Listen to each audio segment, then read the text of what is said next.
Hello friends, you are welcome in this lecture. हम लोग connection के ऊपर बात करेंगे। तो कनेक्शन मेनली थ्री टाइप्स का हम लोग देखते हैं: रिवेट, बोल्ट एंड वेल्डिंग।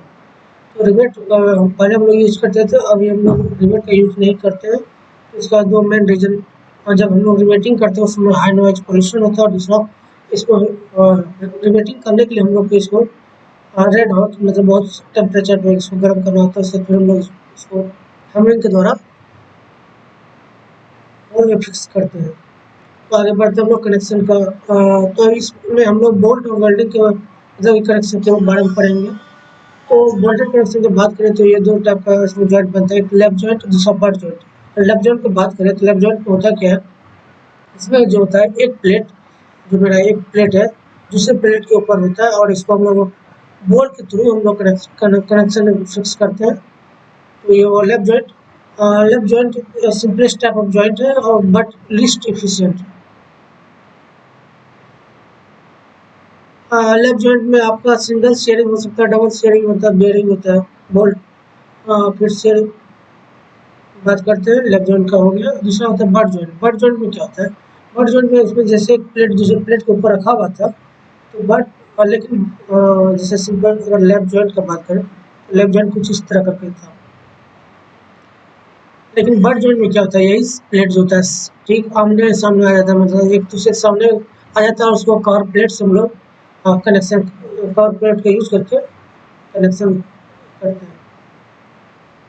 तो ये इस तरह का जो होता है, ये मेरा इसमें कवर प्लेट है, ये मेन प्लेट हो गया, और ये दोनों मेरा बोल्ट हो गया। तो बट जॉइंट और लेफ्ट जॉइंट के बारे में जान गया। तो बट जॉइंट जो मतलब इसको हो सकता है एक ही तरफ हम कवर लगाए, सिंगल कवर बट जॉइंट, या हो सकता है double cover butt joint. Double cover butt joint में क्या होगा, दोनों तरफ कवर लगाएंगे।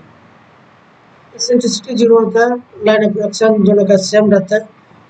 लेफ्ट जॉइंट में क्या होता है, लेफ्ट जॉइंट में मेरा जो होता है लाइन ऑफ एक्शन सेम नहीं है, इसका लाइन ऑफ एक्शन अलग है, इसका लाइन ऑफ एक्शन अलग है, जिससे कारण इसेंट्रिसिटी डेवलप हो सकता है। लेकिन बट जॉइंट में जो होता है मेरा लाइन ऑफ एक्शन सेम रहने के कारण इसेंट्रिसिटी डेवलप नहीं हो पाता। तो मोस्ट इफिशियंट जो मानेंगे डबल कवर बट जॉइंट को हम लोग मोस्ट इफिशियंट मान सकते हैं। अब कुछ टर्मिनोलॉजी इसका कुछ टर्म देख लेते हैं। पिच डिस्टेंस क्या है, गॉज डिस्टेंस क्या है, एंड डिस्टेंस। पिच क्या है, गॉज क्या है, एंड क्या है, एच क्या है। तो पिच की बात करें, अगर सिंपल सा एक मेरा यहीं पर हम लोग सारा देख लेते हैं। ये मान के चलिए मेरा बोल्ट फिक्स है। अगर पिच डिस्टेंस और फोर्स इस डायरेक्शन में लग रहा है, तो पिच डिस्टेंस की बात करें तो centre to centre distance between two bolt hole, ये जो होता है इसको बोलते हैं पिच डिस्टेंस। और इसको बोलते हैं गॉज डिस्टेंस। तो कैसे जान पिच है कि गॉज है, तो दोनों centre to centre distance, force की डायरेक्शन में जो अगर डिस्टेंस निकलेगा centre to centre bolt bolt के बीच का, तो उसको हम लोग बोलते हैं पिच, और उसके परपेंडिकुलर फोर्स के परपेंडिकुलर डायरेक्शन में जो आएगा गॉज बोलते हैं। अब इससे बाद में यही पाया जाता है मेरा एंड और एज। इसको बोलते हैं एंड डिस्टेंस, जो इसके फोर्स के डायरेक्शन के अलॉन्ग लग रहा है, ये इसको बोलते हैं एंड। और ये जो होता है इसके परपेंडिकुलर एज, यानी कहने का मतलब है तो गॉज की तरफ एज डिस्टेंस आता है और पिच की तरफ मेरा एंड डिस्टेंस आता है। यहाँ से हम लोग बात करते हैं पिच क्या, गॉज क्या होता है, एंड क्या होता है। तो ये डिफिनेशन है दोनों सारा चीज़ का। हाँ, बात इसको देख चुके हैं, बात करते हैं पिच के बारे में। पिच जो मिनिमम पिच कितना होना चाहिए, इसके लिए स्पॉट मेंशन है कि मिनिमम पिच आपका लेस देन 2.5 टाइम्स 5 से लेस कम नहीं होना चाहिए, सबसे कम से कम इतना होना चाहिए। और यहाँ पे फाइव नॉमिनल डाया बोल्ट है, हम लोग आगे देखेंगे नॉमिनल डाया किसको कहते हैं। तो मैक्सिमम मिनिमम का बात कर रहे हैं, मैक्सिमम की अगर बात करें तो मैक्सिमम के लिए दो केस दिया गया है, टेंशन में और कंप्रेशन में अलग अलग होता है। तो टेंशन का बात करें तो 16 टाइम्स टी होता है, टी यहाँ पे थिकनेस ऑफ प्लेट है, और 2 7। इस दोनों में जो लिस्ट वैल्यू आएगा उसको हम लोग मान के चलेंगे मैक्सिमम इतना होगा, और मिनिमम के लिए हम लोग पता है 2.5 टाइम्स 5। टेंशन के लिए अगर कंप्रेशन नंबर आएगा तो कंप्रेशन के लिए यूज करेंगे, ये किसके लिए, टेंशन के लिए। ये मेरा कंप्रेशन के लिए मैक्सिमम। अब बात करते हैं हम लोग स्पेशल केस। एक स्पेशल केस ये आता है कि मेरा अगर बोल्ट बोल्ट और staggered at equal bolt staggered position में इक्वल इंटरवल में और गॉज लेंथ 75 mm से ज़्यादा एक्सीड नहीं करता है, तो वहाँ पे मैक्सिमम जो पिच होता है उसको हम लोग बढ़ा सकते हैं 50%। और 60T था तो 24T हो जाएगा, मतलब 16T था तो 24T हो जाएगा, और 200 जहाँ पे था वहाँ 300 हो जाएगा टेंशन केस में, और उसी तरह कंप्रेशन के केस में 50% इंक्रीज कर देना। बात करते हैं ये पिच के बारे में, बात कर चुके हैं हम लोग, ये बात की पिच के बारे में। अब बात करते हैं गॉस डिस्टेंस के बारे में। गॉस डिस्टेंस के बारे में टेंशन हो या कंप्रेशन हो, दोनों में जो मिनिमम हो इससे कम नहीं होना चाहिए, 2.5 टाइम्स 5 गॉस की बात करें। और मैक्सिमम कितना हो सकता है, मैक्सिमम हो सकता है 100 प्लस 4 टाइम्स टी या 2 इसमें से जो मिनिमम आएगा उसको हम लेंगे, कंसिडर करेंगे। एंड और एज का बात करें तो एंड एज, तो इसके लिए मेरा दो चूँकि हम लोग जब बोल्ट ये प्लेट है इसमें होल जो करते हैं, इसमें होल करने का दो तरीका हो सकता है, या तो हैंड फ्लेम करें या मैकेनिकल मशीन से हम लोग कटिंग करें इस होल का।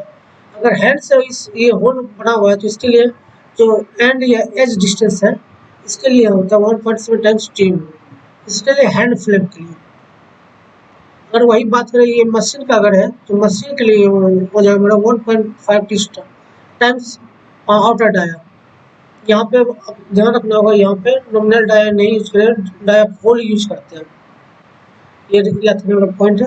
और अगर कुछ भी मेंशन नहीं है तो हम लोग क्या करेंगे 1.5 टाइम्स ये वाला वैल्यू यूज करेंगे, अगर कुछ भी मेंशन नहीं है तो आगे बढ़ते हम लोग।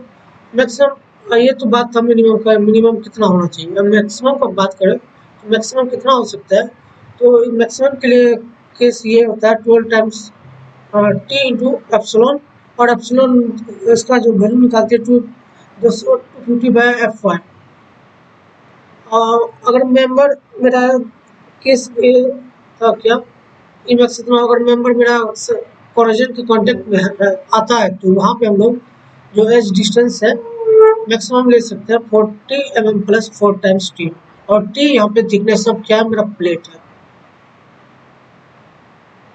तो कुछ एजम्पशन बोल्टेड कनेक्शन जब हम लोग करते हैं तो कुछ एजम्पशन लेके चले हैं। तो एजम्पशन क्या है, फ्रिक्शन बिटवीन प्लेट्स के बीच का जो फ्रिक्शन हम लोग नेगलेक्ट लेके चले, और बोल्ट स्टेक मतलब जितना भी बोल्ट है सब इक्वल फोर्स ले रहा है, और शियर स्ट्रेस जो मतलब शियर स्ट्रेस जो होता है उसका डिस्ट्रीब्यूशन यूनिफॉर्म मान के चलते हैं। अब बात करें stress in bolt, shear stress uniform stress bolt bending in bolt is neglected, यानी बोल्ट बेंड नहीं करेगा, इसको नेगलेक्ट करके चलते हैं, बेयरिंग स्ट्रेस भी यूनिफॉर्म है। अब बात करते हैं बोल्ट डायग्राम में, तो बोल्ट में पहला जो ये पार्ट है, ये पार्ट इसको बोलते हैं हेड। यहाँ थ्रेडिंग क्या हो रहा था पार्ट, इसको बोलते हैं थ्रेड। और ये जो थ्रेडिंग के ऊपर इन्वेस्ट होता है इसका एरिया थोड़ा सा इससे थ्रेडिंग का एरिया थोड़ा सा कम होता है, इसको सेंक पार्ट बोलते हैं। और ये थ्रेड है, और नट यहाँ पे हम नट से इसको टाइट करने के लिए यूज करते हैं। अब बात कर रहे थे नॉमिनल डाया, उसमें जब हम लोग इस डिस्टेंस से बात करें तो वहाँ पे 2.5 टाइम्स 5 यूज कर रहे थे, और 5 हम लोग क्या बोल रहे थे नॉमिनल डाया। नॉमिनल डाया क्या होता है, नॉमिनल डाया होता है डाया ऑफ सेंक, सेंक वाला पोर्शन ये वाला पार्ट है, इसका जो डाया होता है इसी को बोलते हैं नॉमिनल डाया। तो फॉर एग्जाम्पल अगर M20 कहीं पर बता रहा है कि M20 वोल्ट यूज कर रहे हैं, इसका मतलब उसका 20 जो है नॉमिनल डाया है, यानी नॉमिनल डाया है करने से मतलब है कि डाया ऑफ सेंक मेरा कितना है 20 है। और यहाँ पे जो M जैसे M10 लिखा हुआ है, M रिप्रेजेंट करता है कि मेटल है, और 10 नॉमिनल डाया। इस तरह आप आइडेंटिफाई कर सकते हैं कि अगर M20 M30 यूज कर रहा है तो उसका डाया कितना है, उसी से पता चलता है। अब बात करते हैं डाया, अगर डाया एक टेबल है, इसमें से हम लोग को पता चलता है कि होल कितना करना पड़ेगा, क्लियरेंस कितना देना होता है। अगर मेरा बोल्ट 12 से 40 mm डाया का है तो क्लियरेंस के लिए +1 करेंगे, तो उसका आउटर डाया हो जाएगा 30, और 16 से 24 है, 16 से 24 तो +2 क्लियरेंस करेंगे, और 24 से ज़्यादा तो +3। ये टेबल आपको याद रखना चाहिए। अब बात करते हैं नेट एरिया। तो नेट एरिया बोल्ट जो लेते हैं, अभी बोल्ट का फिगर जो बना हुआ था इसमें कुछ इस तरह करके था, और यहाँ पे कुछ थोड़ा सा ऐसे करके ये पार्ट है। तो नेट एरिया का बात करें तो ये दो एरिया मेरे पास, एक सेंक वाला एरिया है, ये सेंक एरिया, और एक थ्रेड एरिया। तो नेट एरिया में जब भी लेते हैं तो हम लोग नेट एरिया में लेते हैं कि नेट एरिया ऑफ बोल्ट में थ्रेडेड एरिया को लेकर चलते हैं। थ्रेडेड एरिया होता है 0.78% होता है मात्र, इसमें से कुछ एरिया घट जाता है तो वही 0.78 into 5 D square net area जब भी बोला जाएगा तो हम लोग इसको लेंगे। और सेम का जो एरिया होगा क्या 5 इसका डी पता है मिल रहा है यानी डी स्क्वायर यहाँ पे डी। तो ये बात जान चुके हैं सेम एरिया क्या और नेट एरिया क्या है। अब strength of bolt depends on bolt पे डिपेंड करेगा। अगर फॉर एग्जांपल एक क्वेश्चन ये आ सकता है जैसे एग्जांपल कि अगर किसी बोल्ट का ग्रेड दिया कि एक बोल्ट है जिसका ग्रेड है M20 बोल्ट यूज कर रहे हैं और ग्रेड 4.6, तो इससे क्या इन्फॉर्मेशन हम लोग को डाटा मिलता है क्या। यहाँ पे दो पार्ट है, एक ये वाला पार्ट हम इसको दो पार्ट अलग कर देते हैं जैसे फॉर एग्जांपल 4.6 इसे दो पार्ट में डिवाइड करें डेसिमल के पहले एक पार्ट हो गया और एक पार्ट हो गया इसके बाद। तो ये वाला जो रिप्रेजेंट करता है 1/100 टाइम्स ऑफ FUB इसको इक्वल टू 4।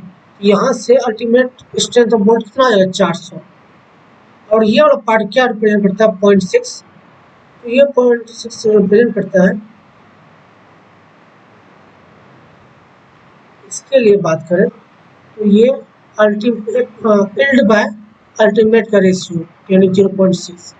तो यहाँ से हमको ये पता है इसका वैल्यू कितना है 400, तो इसको यहाँ अगर 400 की रख देंगे तो यहाँ से मेरा इल्ड पता चलेगा 400 इंटू 0.6 लगभग 240 न्यूटन पर एम स्क्वायर यानी मेगा पास्कल। तो इस तरह दो चीज़ रिप्रेजेंट करता है। तो यही चीज़ को हम लोग यहाँ पर नीचे बात कर रहे हैं। Number before decimal is showing 1/100 of FUB ultimate strength of bolt और after decimal shows the ratio of yield limit by मतलब yield strength by ultimate strength का रेशियो शो करता है। जो नंबर आता है मेरा नंबर के बाद जो आता है जैसे 4.6 है तो ये 0.6 मेरा इस रेशियो को शो करता है एल्ड अपॉन अल्टीमेट स्ट्रेंथ। तो अब यहाँ से हम लोग पता चल चुका है। और अब डिजाइन स्ट्रेंथ ऑफ बोल्ट का कितना स्ट्रेंथ है डिजाइन स्ट्रेंथ ये कैसे पता करते हैं। जब भी ये मेरा कौन सा जॉइंट है अगर बात करें इसका तो ये मेरा क्या है लेफ्ट जॉइंट है। तो लेफ्ट जॉइंट के केस में जब बोल्ट इसमें बोल्ट इंसर्ट किया हुआ है होल में तो यहाँ पर से जब हम लोग फोर्स लगाते हैं तो दो तरह का इसमें स्ट्रेस जनरेट होता है। एक होता है बियरिंग स्ट्रेस और एक शियर प्लेन है। तो यहाँ पे क्या होगा शियर स्ट्रेस ये प्लेट इधर जा रहा है ये इधर तो यहाँ पे शियर स्ट्रेस जनरेट होगा। और बाद जब इस प्लेट को ये खींच रहा होगा तो ये वाला पोर्शन जो है यहाँ पे भी फोर्स लग रहा होगा इस पे। तो कुछ समय के बाद क्या होता है इसके कारण इस तरह का ये बन जाता है इसके कारण। तो ये वाला जो पोर्शन है ये बियरिंग के कारण होता है बियरिंग स्ट्रेस ये प्लेट इसके ऊपर लगाता है। तो बियरिंग और शेयरिंग में स्ट्रेंथ चेक करना पड़ेगा। तो शियर स्ट्रेंथ के लिए मेरा फॉर्मूला जो होता है इसके ऊपर बात कर लेते हैं फॉर्मूला। अगर शियर स्ट्रेंथ बोल्ट का निकालना है तो उसके लिए हम लोग का FU ultimate strength of bolt upon √3 times और ये मेरा क्या है partial safety factor of bolt जो कि होता है मेरा 1.25 और इनटू एरिया NN रिप्रेजेंट कर रहा है शियर प्लेन किसका।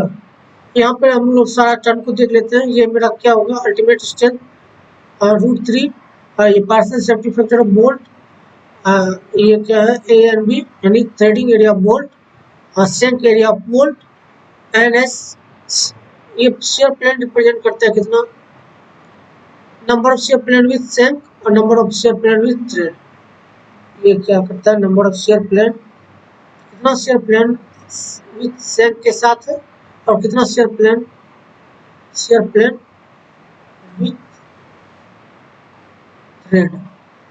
यहाँ से सारा टर्म को हम लोग देख चुके हैं। बात करते हैं हम लोग रिडक्शन फैक्टर का। तो इसमें से जब हम लोग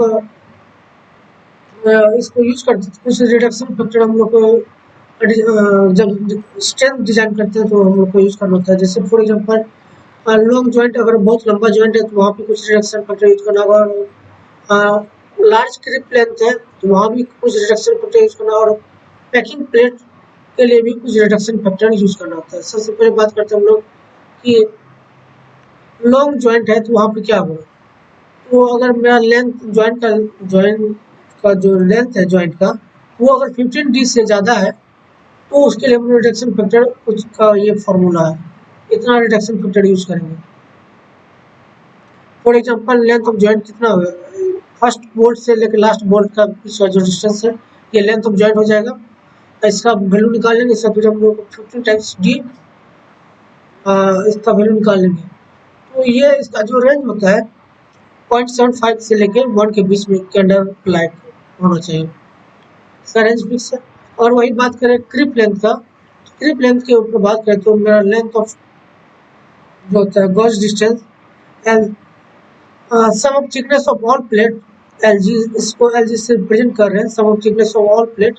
ये मेरा ग्रेटर अगर 5D से ज़्यादा हो गया तो उसके लिए हम लोग वहाँ पे इस रिडक्शन फैक्टर का यूज करेंगे बीटा एलजी का। और इसका कैसे निकालते हैं, 8 times T plus upon 3D plus LG. अगर इसका जो वैल्यू है अगर 8D से ज़्यादा आ गया तो हम लोग को रीडिज़ाइन करना होगा, वहाँ रिडक्शन फैक्टर यूज नहीं करेंगे, हम लोग रीडिज़ाइन करेंगे। तो इससे हम लोग इसका रेंज क्या हो जाएगा 5D से लेके 8D 8 टाइम्स डी। अब ये बात करते हैं दूसरा पैकिंग प्लेट। पैकिंग प्लेट ये रिडक्शन फैक्टर कहाँ यूज होगा, ये रिडक्शन फैक्टर यूज होगा हमेशा हम लोग का बट जॉइंट पे। बट जॉइंट में क्या होता है, फॉर एग्जांपल ये बहुत थिकर प्लेट और ये बहुत थिन प्लेट है, तो अगर ये मेरा गैप, ये जो गैप है 6 mm से ज़्यादा आ गया तो हम लोग वहाँ पे हम लोग क्या यूज करेंगे, पैकिंग प्लेट यूज करेंगे।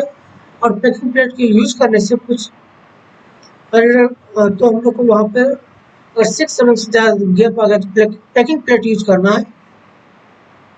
पैकिंग प्लेट एक यूज करेंगे, उसके ऊपर कवर प्लेट, तो वहाँ पे फिर रिडक्शन फैक्टर हम लोग का ये अपना बीटा पी के जी यानी reduction factor due to packing of plate, तो इसको यूज करेंगे।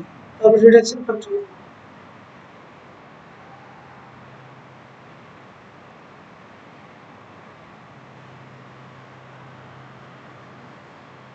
बात करते हैं हम लोग बियरिंग स्ट्रेंथ ऑफ बोल्ट।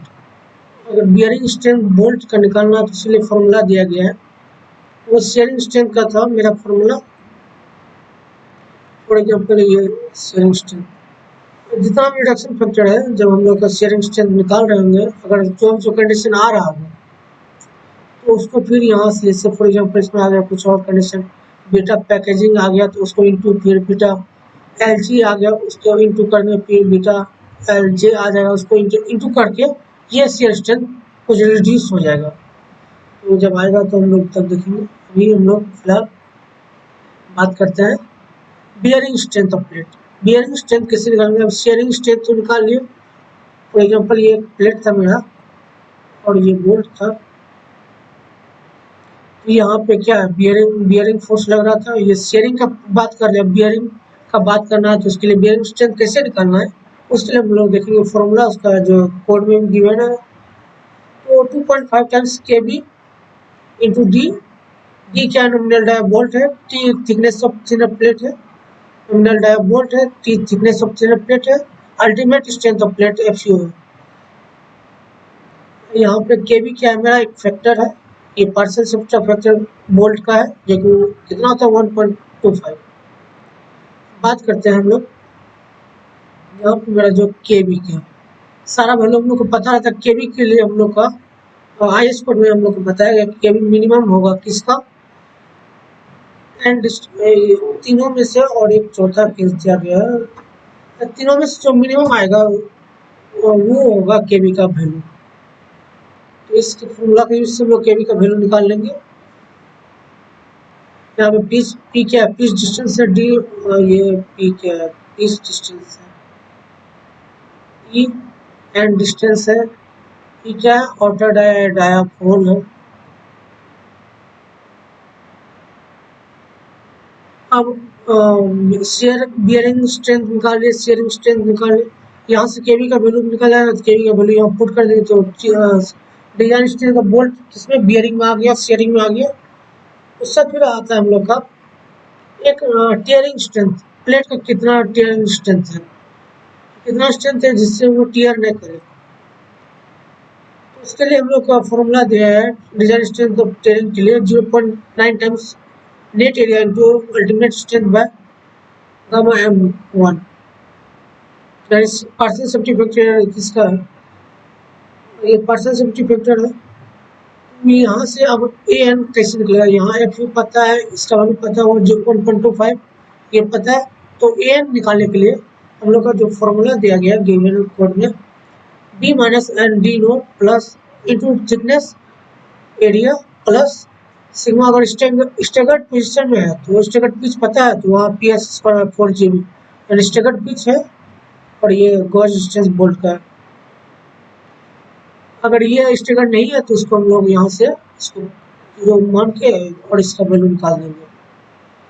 जब हम क्वेश्चन करेंगे तो वहाँ पर हम लोग देखेंगे बोल्ट का जो अरेंजमेंट हो सकता है या तो लाइन चेन हो सकता है या स्टेगर्ड हो या फिर डायमंड पैटर्न, कुछ इस तरह का हम लोग अरेंजमेंट करते हैं।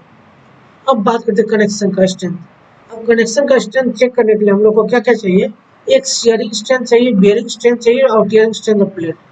अब यहाँ पर से जो भी वैल्यू मेरा मिनिमम आएगा वही मेरा क्या होगा, उस कनेक्शन का स्ट्रेंथ होगा, उस मिनिमम वैल्यू पे वहाँ पे उसका हम लोग डिजाइन करेंगे। तो कनेक्शन का स्ट्रेंथ कैसे निकलेगा, शेयरिंग स्ट्रेंथ निकालना होगा, बेयरिंग निकालना होगा, फिर टीयरिंग निकालना होगा। तीनों को में से जो देखेंगे जो सबसे कम होगा उसको इस कनेक्शन का स्ट्रेंथ मानेंगे। अब बात करते हैं एफिशिएंसी ज्वाइंट का, एफिशिएंसी कितना। अभी जो हम लोग स्ट्रेंथ निकाले उसको हम लोग ज्वाइंट स्ट्रेंथ, अभी जो निकाले स्ट्रेंथ ऑफ कनेक्शन उसको डिवाइड करना किससे, उस सॉलिड का जो स्ट्रेंथ है मेंबर का, सॉलिड स्ट्रेंथ ऑफ मेंबर से और इंटू 100 कर देंगे। अब सॉलिड ये चीज़ तो हम लोग निकाल लिए। अब इसको कैसे निकालना है, इसको निकालने के लिए हम लोग बात करेंगे ग्रॉस स्ट्रेंथ बोलते हैं, सॉलिड स्ट्रेंथ बोलते हैं। यहाँ पे gross area into L distance यहाँ यूज करेंगे और ये पार्शियल सेफ्टी फैक्टर किसका है, मटेरियल का है। मटेरियल का यहाँ पे हम लोग यूज करेंगे 1.10 और ये मेरा एफ यूज करेंगे। तो यहाँ से हम लोग सारा जो भी कॉन्सेप्ट था वो बात कर चुके हैं। हम लोग निकल नेक्स्ट वीडियो हम लोग न्यूमेरिकल के ऊपर बात